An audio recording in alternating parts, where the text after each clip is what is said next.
on the police like discipline records, it's just super vague. There's no names, there's no times, there's no dates. There's not really much of a description either. And could you go into depth a little bit about that new House bill that's supposed to like let us know the names and more details? It's a bill that's been introduced a number of times. In fact, it was up for consideration a year ago, but did not end up making it past the finish line. It made it all the way through the last step, but didn't quite get over that last hill.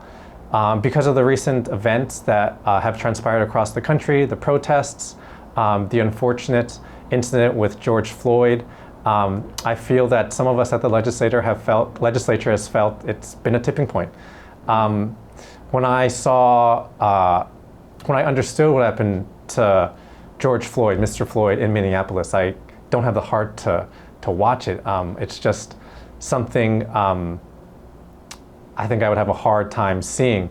But in reading about the incident, to me, it's clear that the officer who did this to Mr. Floyd didn't consider the consequences, didn't consider the fact that there would be repercussions for his actions. I think that he thought that he was bigger than the system. And I think that for any public employee, politicians, teachers, public health nurses, agriculture inspectors, and police officers, no one is bigger than the system. That our strength comes within that transparency to voters. Remember that your paycheck as a public employee is funded by people like you and other taxpayers across our state.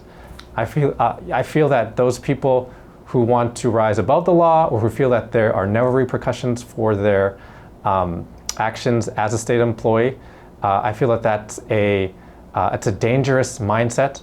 And if this House bill is one step towards curing that attitude among any public worker, then I'll be in support of it.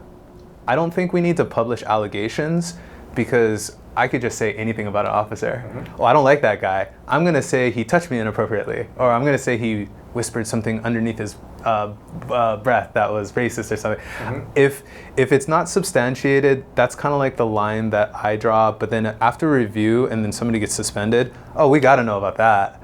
We got to know that because the guy who has Officer Chauvin had 17 different either complaints or reprimands, and I'm like 17. Like, I feel like 3 is enough.